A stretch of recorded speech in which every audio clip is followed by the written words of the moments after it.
Hola familias de Ser Mamás, bienvenidos nuevamente a este programa que hacemos con tanto cariño para todos ustedes. Hoy vamos a hablar acerca de la salud mental, un tema que es tan importante y que ha cogido tanta fuerza durante los últimos años, sobre todo después de la pandemia, que realmente nos dimos cuenta que todas las enfermedades del cuerpo empiezan desde la mente. Y para esto nos acompaña Juliana García, ella es psicóloga infantil y vamos a hablar sobre la salud mental en la primera infancia y en la adolescencia. Juli, muchas gracias y bienvenida aquí a Ser Mamás. Hola Kate, muchas gracias por la invitación. Es un gusto estar acá y compartir con todos ustedes lo que pueda compartirles respecto a la salud mental. Bueno, Juli, pues muchas personas se preguntarán, ¿cómo así que psicóloga infantil? Porque es cierto, siempre hablamos de la psicología o de la psiquiatría, pero de manera muy general y no nos damos cuenta que tenemos especializaciones en estos temas. Claro, sí. Igualmente la psicología es una carrera amplia, es una carrera que tiene mucho campo de acción y mucho campo donde desenvolvernos. Específicamente yo soy especialista en infancia y soy especialista en neuropsicopedagogía infantil, entonces como que tengo un campo de acción muy específico que permite también que además de lo general de la psicología, pues tenga un conocimiento más específico y un abordaje más específico de las necesidades de los niños y las niñas. Bueno, genial que hagas esa aclaración porque pues muchas personas quizás como que no sepan eso. Y hoy vamos a hablar acerca de la salud mental en la infancia y en la adolescencia, Juli, y por qué es importante abordar este tema desde tan temprana edad, cuando muchas familias o papás, mamás, cuidadores dirían, pues un niño qué problemas de salud mental va a tener, ¿cierto? Un niño que apenas está empezando a vivir, un niño que básicamente no tiene preocupaciones pues como las tienen los adultos. Entonces, ¿por qué es importante abordar este tema desde la primera infancia? Listo, maravillosa digamos como eso que nombras, porque de hecho suele ser algo de lo que escucho mucho en el consultorio y con las familias, que tiene que ver con que, pero ¿por qué psicólogos si los niños no tienen nada que preocuparse? ¿Por qué lo voy a llevar donde un psicólogo cuando él no tiene ninguna preocupación, solamente tiene que estudiar, solamente tiene que jugar? Y de hecho el panorama de la salud mental en el país es bien alarmante con relación a los niños y las niñas. Y digamos que el último estudio que se hizo con relación a esto afirma que el 44.7% de los niños y las niñas en el país presentan un trastorno mental o una afectación de salud mental. Entonces yo creo que eso ya nos prende una alarma con respecto a la atención que tenemos que ponerle a esto, y es que los niños realmente tienen muchas necesidades con respecto a la salud mental. A partir de la pandemia, que tú lo nombrabas ahorita también, creo que es importante nombrarlo. Se dispararon los problemas de salud mental, la ansiedad, la depresión. Digamos que también en pandemia se generó un consumo mucho más acelerado de lo que es los dispositivos electrónicos, el consumo de sustancias también en la adolescencia. Entonces, claro, los jóvenes y los niños tienen muchas necesidades y de pronto muchas veces los adultos no tenemos las herramientas para acompañar esos procesos que hacen parte del desarrollo. Entonces, súper importante. Bueno, ¿y cuáles son esos trastornos, esos principales problemas de salud mental que presentan los niños y a partir de qué edad puede identificar uno como papá, cuidador, que nuestro niño tiene alguna situación que hay que abordarla desde la psicología? Listo. Cuando hablamos de salud mental, hablamos como de un estado de bienestar muy amplio, ¿cierto? Que tiene que ver con aspectos emocionales, que tiene que ver con aspectos cognitivos, que tiene que ver con aspectos sociales, que digamos algunos dependerán más que otros de nosotros. Pero tomado así de manera general, a eso nos referimos cuando hablamos de salud mental. En los niños todos estos procesos están muy afectados por su entorno escolar, por su entorno familiar, por el acceso que tienen a las pantallas, a los dispositivos electrónicos. Entonces cuando hablamos de estas necesidades, pues digamos que en términos de trastornos como tal, tenemos la ansiedad y la depresión, que son los que tienen más, digamos como más mayor porcentaje o mayor necesidad de atención, más prevalencia como tú lo nombras, y también aspectos ya conductuales que tienen que ver con otros asuntos de relacionamiento, el acoso escolar, el consumo de sustancias que ahorita te nombraba. Esos son como los elementos más importantes que aparecen. Y que ese consumo se da cada vez más desde edades más tempranas, Juli, que es increíble. O sea, ¿quién creyera que un niño de 10 años sea un consumidor muy activo de sustancias alucinógenas y que pues asombra muchísimo? O sea, nosotros como padres y como sociedad, ¿qué estamos haciendo para que esto se presente en niños tan pequeños? Porque un niño, o sea, una persona de 10 años todavía es un niño, todavía está en la infancia, ni siquiera ha empezado su preadolescencia o está apenas como encaminándose a eso. Claro, mira que esto tiene mucho que ver con todo un aspecto de sociedad, ¿sí? De lo que como sociedad hemos ido construyendo y lo que creemos que es un niño, lo que creemos que es un adolescente o a lo que creemos que deben tener acceso y cómo y en qué momento de su vida. Entonces digamos que el consumo de sustancias, el consumo de pornografía, el consumo de otros elementos, ¿sí? A los que no están preparados de acuerdo a su ciclo de desarrollo, es muy importante como establecer esos criterios bajo lo que yo tengo, bajo la mirada del adulto. Entonces, muchas veces normalizamos como ese consumo y entonces el papá en la fiesta le da el poquito de cerveza o le da el poquito del aguardiente que se tomó y digamos que no normalizamos situaciones que no son normales.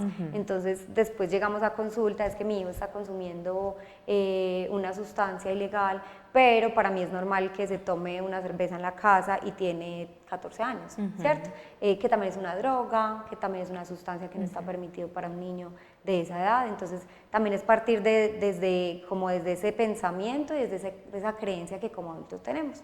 Tú nos mencionabas que los problemas de salud mental de los niños se desencadenan sobre todo es como en el factor social, ¿cierto? En la escuela, por el bullying, pero también la familia tiene un impacto muy importante en la salud mental de los niños y vemos que ahora las familias cada vez más son familias más disfuncionales en un o sea, o van transformándose. Ahora la familia tradicional no es tan común verla, que no quiere decir que un niño de una familia tradicional no tenga problemas de salud mental, porque a veces son los que más presentan por las problemáticas y discusiones que tienen los padres y que dañan la salud mental de sus niños, sino que ahora se ha transformado mucho lo que se concibe como familia y cómo eso afecta a nivel psicológico a ese niño, Juli.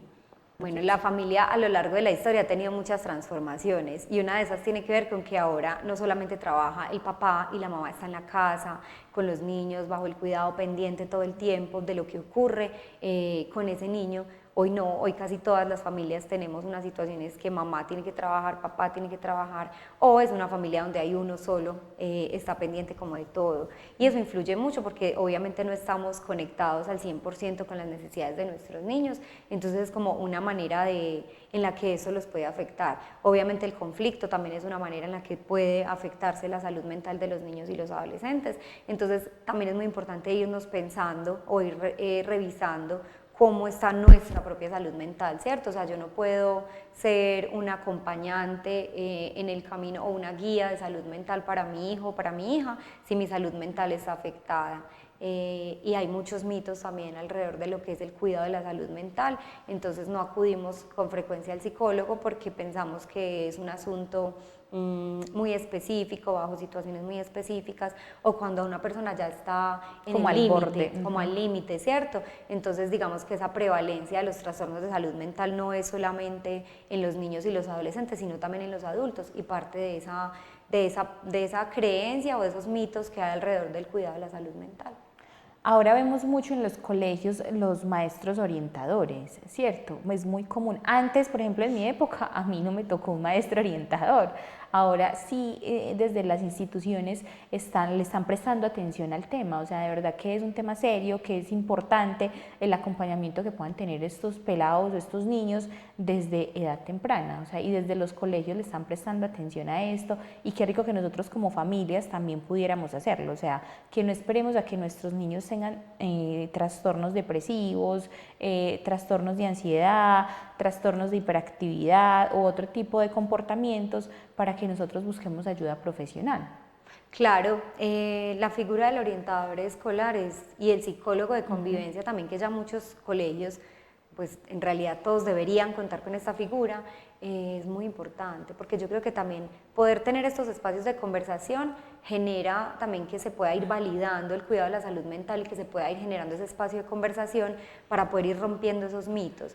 Hablar de salud mental es cuidar la salud mental, entonces estos espacios, que exista una figura en el colegio que permita esa expresión emocional, que podamos ser en la casa ese espacio y ese lugar seguro para el niño, para el adolescente, para que sus emociones tengan un lugar, para que pueda expresar lo que está sintiendo y gestionarlo y aprender también qué hacer con eso, es muy significativo. Entonces, estos espacios de salud mental y de cuidado en los colegios son muy, muy valiosos, sobre todo ahorita que cobra tanta importancia y que se le está dando un lugar a la salud mental.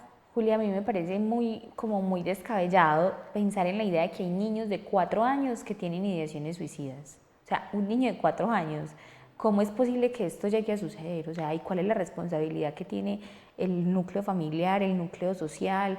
O sea, ¿qué influye ahí para que esto pase? Listo.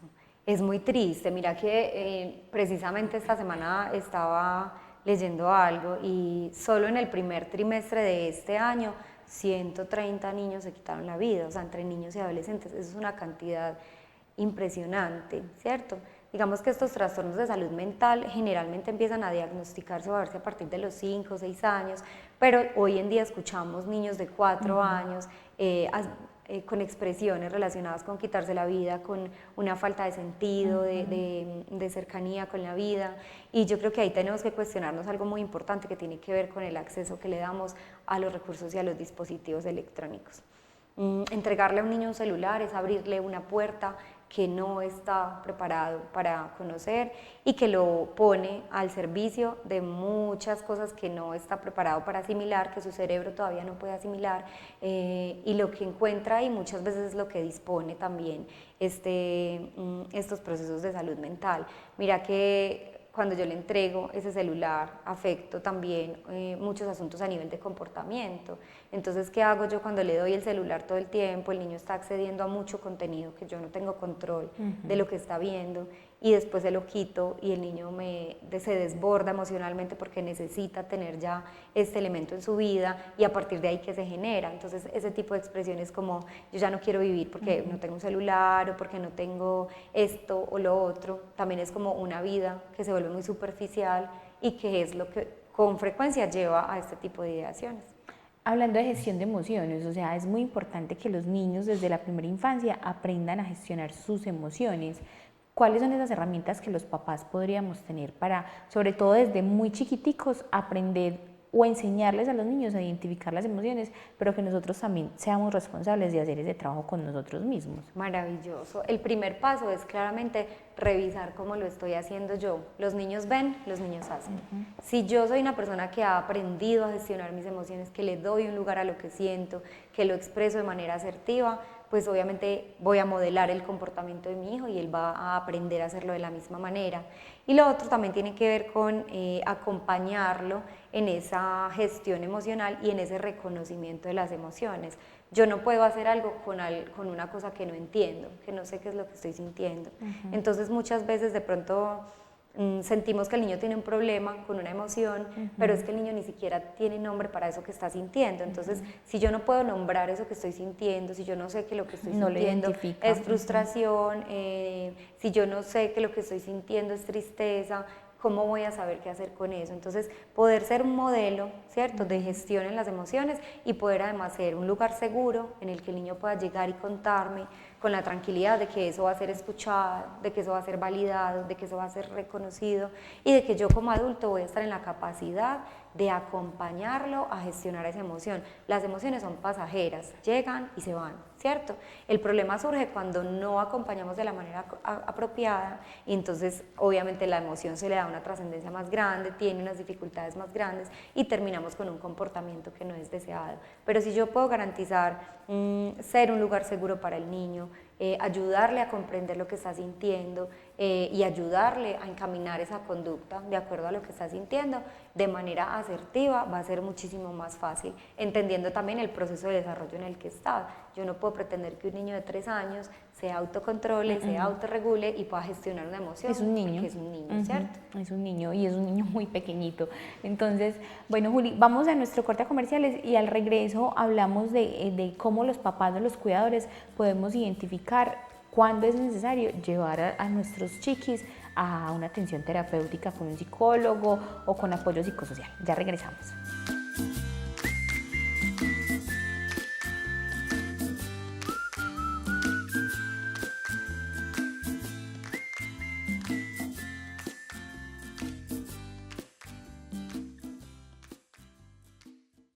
Regresamos de nuestro corte a comerciales y estamos con Juliana García, ella es psicóloga infantil y bueno, en este momento vamos a hablar, Juli, de cómo reconocer nosotros como papás o como cuidadores, como abuelos o como adultos responsables de los niños o los jóvenes, los adolescentes, de pues a mi hijo le pasa algo, a mi nieto le pasa algo, a mi sobrino le pasa algo, a mi primo le pasa algo, hay que buscar ayuda, o sea, es el momento de alzar la manito y decir, no puedo con esto, en mi familia no podemos con esto, necesitamos herramientas.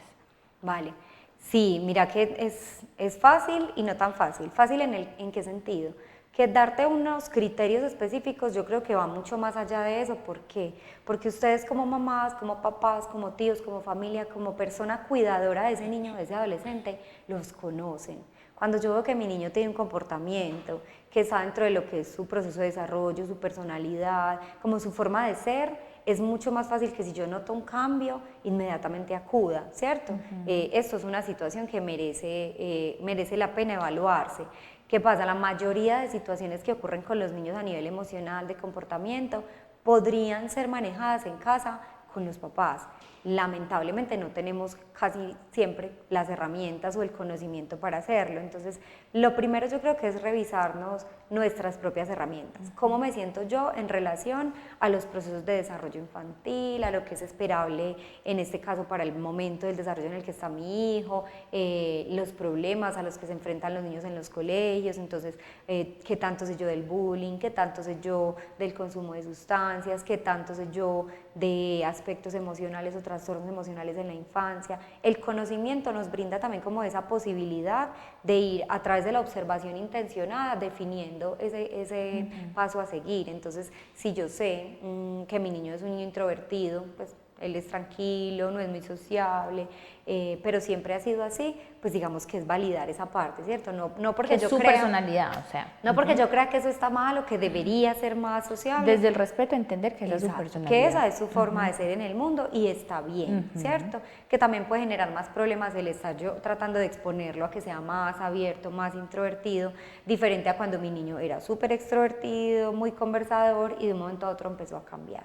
Empezó a cambiar su comportamiento, empezó a cambiar su alimentación. Entonces, más que un criterio específico, al menos a nivel emocional, tiene más que ver con esos cambios que se van dando. Entonces, si es de una manera y empiezas a ver otro tipo de comportamientos, es importante entonces generar el espacio de conversación también, porque a veces con la mirada también adulta vamos entendiendo cosas que no necesariamente son la realidad. Entonces, poder ser ese espacio de conversación segura para ese niño o para esa niña o para ese adolescente en el que él pueda expresar lo que está sintiendo. Estoy atravesando por esta situación. Obviamente una situación de duelo merece la pena también un acompañamiento, un abordaje, la pérdida de algo, la pérdida de alguien. Es un proceso en el desarrollo para cualquier ser humano que merece ese acompañamiento.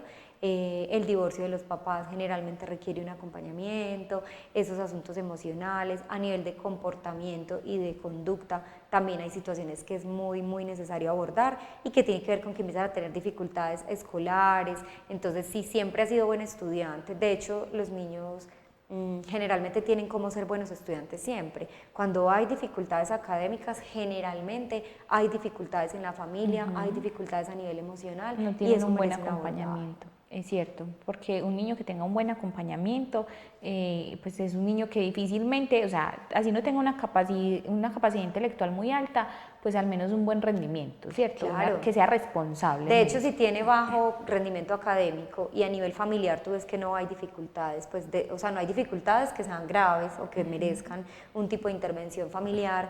Si tú ves que a nivel emocional no hay dificultades, a nivel familiar digamos que todo está normal, entonces vale la pena igual evaluarlo porque hay situaciones cognitivas que merecen abordaje. Entonces, una valoración por neuropsicología, donde nos puedan decir de pronto si a nivel de habilidades está bien, si cognitivamente sus funciones cerebrales están bien, para poder dar a tiempo el acompañamiento necesario. Un abordaje a tiempo tiene un mejor pronóstico y va a tener mejores posibilidades de salir adelante, que finalmente es lo que traduce la salud mental y el bienestar de los niños y las niñas. es estar atentos, ponerle mucha atención a cómo se comportan nuestros niños. Y yo creo que un buen papá o una buena mamá, ¿cierto? Que eso es muy importante, o un buen cuidador, pues siempre va a comprender más o menos como esos pequeños cambios. O sea, pueden ser muy pequeñitos, pero uno sí sabe que algo está pasando, o lo noto muy melancólico, o está un poquito agresivo con sus compañeritos del colegio, o está un poquito disruptivo con el tema aquí a nivel familiar que no acata la norma.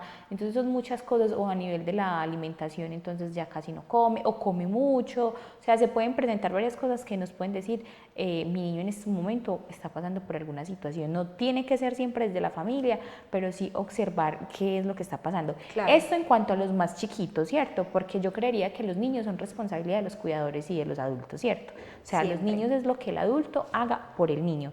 Pero, por ejemplo, Juli, en los casos de los adolescentes, preadolescentes, que yo siento que yo soy una mujer joven, pero los jóvenes y los adolescentes de ahora van como un paso más allá, ¿cierto? Y es porque también a nivel cultural y social se les ha permitido nombrar y definirse, o sea, se les permite reconocerse desde muchas perspectivas. No es como antes, que era como que tú eres esto, tú eres esto, tú eres esto, y si no eres esto, entonces no encajas y eres el raro. Ahora el raro se puede definir desde muchos momentos de la vida. Entonces ahora, como los jóvenes y los adolescentes y preadolescentes se pueden no sé, hablar, expresar más, definir más, tienen más libertades, pues también tienen muchas confrontaciones, porque se encuentran con mucha diversidad, o sea, y es complejo, o sea, es muy complejo también.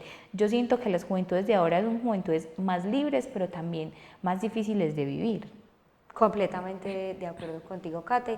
Mira que el comportamiento de un niño, el comportamiento de un adolescente, en realidad el comportamiento de una persona, generalmente nos habla de una necesidad. En el caso de los niños es una necesidad que no está siendo atendida.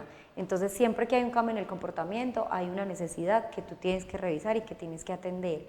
Con los adolescentes, ¿qué ocurre? Los adolescentes normalmente se van distanciando. Tú ves que los niños andan con sus papás, quieren estar con sus papás todo el tiempo, su vida gira en torno a su familia, ¿cierto? En la adolescencia ese circulito se va ampliando y ya no son solamente su familia, sino también sus amigos, y digamos que el centro de su vida ya son sus amigos. Y eso es una exposición que naturalmente en la vida se tiene que dar de manera progresiva, ¿cierto? Un adolescente ya no quiere estar todo el día en la casa, ya quiere estar con sus amigos. ¿Qué sucede hoy que no sucedía de pronto cuando nosotras atravesamos esa adolescencia?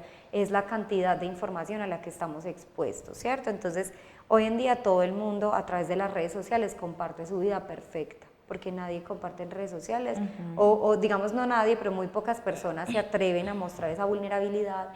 Y cuando tú ves todo lo que hay en redes sociales y que tal vez tú dentro de tu contexto no tienes acceso a eso, eso genera digamos como que genera pensamientos, genera dudas, genera inquietudes, genera muchas inseguridades. Ver los cuerpos perfectos, las caras perfectas, la vida perfecta, que tú no tienes porque realmente nadie la tiene, pero lo que muestran las redes sociales es eso. Creo que fomenta mucho esa inseguridad que ya hace parte del proceso del ciclo vital, ¿cierto? En la adolescencia uno define su personalidad, estructura su ser, entonces es el momento en el que tu identidad se empieza a mostrar. Por eso les gusta vestirse de alguna manera, ponerse accesorios, cambiarse el color del pelo, ¿cierto? Eso hacerse modificaciones. Hace parte de su proceso de desarrollo, pero entonces si ese proceso de desarrollo, que es natural, que es normal, después además le sumamos toda esa información que llega de afuera y que te dice de alguna manera que está bien ser como eres, pero al mismo tiempo te muestra cómo debes ser.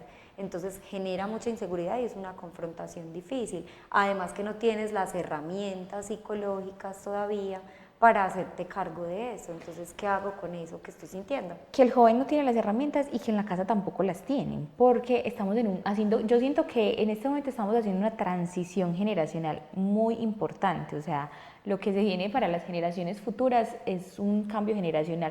No es lo mismo para las generaciones de pronto como la mía, como la de mi mamá, que le tocó hacer el cambio del celular, no sé, del paneludito a esto, ¿cierto? No es lo mismo esa transición a la transición que están haciendo las juventudes de ahora, ¿cierto? Porque están con esa generación, como mi mamá o como yo, que les tocó esa transición, sino que ahora están entonces, con esa generación y la generación actual que es muy abierta, que tiene muchas libertades, que tiene además un pensamiento crítico bajo muchos argumentos porque tienen acceso a mucha información que a veces no tienen la capacidad de gestionar, ¿cierto? Y que a veces en la casa son las últimas personas que se dan cuenta que su hijo necesita apoyo psicosocial, ¿cierto? Entonces muchas veces ese joven, ese adolescente en el colegio, con el maestro orientador o con, no sé, el trabajador social, alza la mano, pide ayuda y muchas veces en la casa son las últimas personas que se dan cuenta que su hijo está en terapia, o sea, que ya está en terapia y ni siquiera sabían eso. Es muy complejo, Juli, tener esas realidades. Sí, y eso yo creo que es una invitación, Kate, a reflexionar y a pensarnos el rol de acompañamiento, el rol que tenemos como papás. De pronto también es que hemos crecido bajo un concepto o bajo una idea de que el papá tiene la necesidad de controlar todo el tiempo o de como de ser esa autoridad, ¿cierto? Pero Y yo no sí, o necesito... sea, sí hay que poner la norma, pero también Exacto. es importante acompañar esa Pero norma es desde el como, respeto. como, cómo yo me relaciono con ese otro, ¿cierto? Porque el adolescente en esa construcción de identidad sí o sí te va a desafiar, sí o sí te va a cuestionar. Entonces, del manejo que tú le des a ese cuestionamiento de ese otro, porque ya es un ser con un pensamiento independiente, una persona que cuestiona, una persona que pregunta, una persona que puede o no pensar como tú y que tiene derecho a hacerlo, de eso dependerá que ese adolescente se sienta seguro para hablar. Y si yo no me siento segura contigo, Kate, yo no te voy a contar mis cosas. Entonces lo que ocurre normalmente es que el adolescente no se siente seguro para dar cuenta de eso que está sintiendo. Por eso en las casas no nos damos cuenta muchas veces de lo que está pasando con ese adolescente. Entonces, poder darle la oportunidad, la posibilidad, el espacio para que nombre eso que está sintiendo sin ser juzgado, sin ser criticado, es muy importante para que él pueda sentirse seguro. Simplemente tú puedes conversar con la intención de comprender qué es lo que está pasando y no necesariamente tiene que derivar un sermón, sino simplemente una apertura para escucharte y para acompañarte y para ofrecerte la ayuda pronto de un psicólogo si es necesario. Y yo creo que también entra ahí algo muy importante, Juli, y es no juzgar, porque muchas veces nosotros como familias, como cuidadores o como padres, estamos dispuestos como que, pero si tú tienes un psicólogo es porque esto, o sea, como en el papel de juez todo el tiempo, y realmente ese no es el papel que nosotros deberíamos tomar ahí en ese caso. No, no deberíamos asumir esa posición precisamente porque eso hace que nos cerremos a la posibilidad de compartir. Cuando alguien todo el tiempo te está criticando, te está cuestionando, está poniendo en duda lo que tú piensas o lo que tú sientes, pues la decisión por la que tú optas generalmente será cerrar esa posibilidad de comunicación. Y a veces creemos que ellos no son capaces de tomar buenas decisiones. Y yo creo que ese acompañamiento en esa pregunta es muy importante y además tiene mucho que ver con cuando tú tienes un hijo, eres una persona. Y en la medida en la que ese hijo va creciendo, tú también tienes que ir creciendo y transformándote. Cuando un adolescente llega, o sea, cuando una persona, un niño llega a la adolescencia, tiene que tener otro papá. O sea, el mismo papá que fue en la infancia no puede ser en la adolescencia, porque son procesos No son de las mismas desarrollo. necesidades. Exactamente, necesidades diferentes a las que tú tienes que responder diferente. Entonces, por eso yo te digo que es tan importante ir teniendo presente cuáles son los procesos de desarrollo o qué es lo que yo espero de este ciclo vital de esta persona que está en mi vida, que es mi hijo, y que es diferente a mí, que eso nos cuesta un montón muchas veces. Muchas veces es muy difícil entender que mi hijo es mi hijo, pero piensa diferente a mí. Juli, y aparte de eso que me acabas de decir, pues, se me viene a la mente algo y es como que soy papá de tres, ¿cierto? Y a los tres los crié igual, pero este se comporta así, este se comporta así y este se comporta así. Y es un cuestionamiento impresionante como de comparación, entonces que tú por qué no te comportas como se comporta tu hermano, o sea, es también aprender a que somos diferentes, o sea, que tú como padre eres un ser humano individual y diferente y que tus hijos así se hayan creado de la misma manera, hayan comido de la misma manera, hayan estado bajo el mismo entorno social, tienen personalidades diferentes. Claro, todo es diferente porque igual aunque uno diga que lo hizo igual, o sea, que crió a sus hijos igual, no lo hizo igual. No lo hizo igual porque el momento en el que tú estabas, cómo te sentías, cuando ese hijo nació, cómo lo recibiste, cómo lo recibió tu familia, cómo fue todo ese proceso es diferente. Digamos que el nivel también de aprendizaje que tienes entre un hijo y otro también va a determinar diferencias. Y las Además gestaciones son diferentes. Claro, completamente diferentes, entonces súmale el entorno, súmale la genética, porque es que no trae la genética, son tres, pero los tres traen una parte de ti, no la misma. Eso también es diferente, más lo que va pasando con cada uno. A veces nos pasa lo mismo a los tres, y los tres lo entendimos diferente, los tres lo procesamos diferente, los tres lo superamos o no de manera diferente, y tiene que ver con las herramientas que vamos construyendo para hacerlo. Entonces, por más que uno crea que lo hizo igual con todos, nunca va a ser así. Bueno, Juli, se nos va acabando el tiempo. ¿Cuál es el mensaje para las familias y para los niños y jóvenes que nos están viendo en cuanto a la salud mental? O sea, que de verdad hay que reconocerlo y que es importante, o sea, que la terapia es importante y que no hay tabú ni mito alrededor de eso. Nada, yo creo que un aprendizaje muy grande que veo que hemos tenido a partir también de esta pandemia, que fue tan difícil para todos, es ir entendiendo que ser vulnerables es una ganancia. Y poder hablar de salud mental es importante. A veces solo dándole el espacio a una persona para hablar, nos damos cuenta de todo lo que ocurre y que ni siquiera nos imaginábamos con esa persona. Y los niños también la pasan mal, los niños también atraviesan situaciones difíciles. Un niño te puede decir que todo estuvo bien en el colegio y realmente estarla pasando muy mal. Y cuando observamos de manera intencionada lo que pasa con nuestros hijos, nos damos cuenta de muchas cosas. Cuando nos permitimos acercarnos a ellos sin juicios, sin críticas, sin cuestionamientos, sino solo con la intención de entenderlos y escucharlos, todo cambia, todo cambia. Es que todo cambia cuando yo me acerco a ese otro con la sola intención de entender y de darle la oportunidad de expresarse con naturalidad.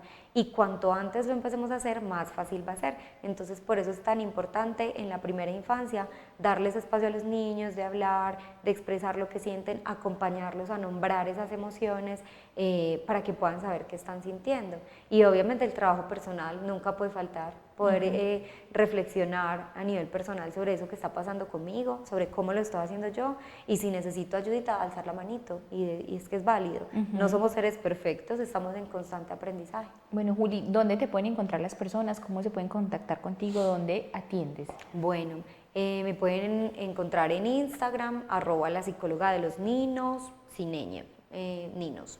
Y a nivel de consulta, solo hago consulta presencial en el municipio de Guarne y en Envigado, y mi consultorio queda en la zona del parque, cerca de la zona del parque, en un consultorio que queda entre el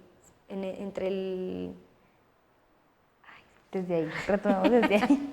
¿Por qué me preguntas dónde queda el consultorio? Yo no Para sé que dónde las queda. personas sepan, no, entonces diga, estamos ubicados en el municipio parque, de Guarne y en el parque, el me teléfono. escriben y eso, listo, desde ahí, 3, 2, 1.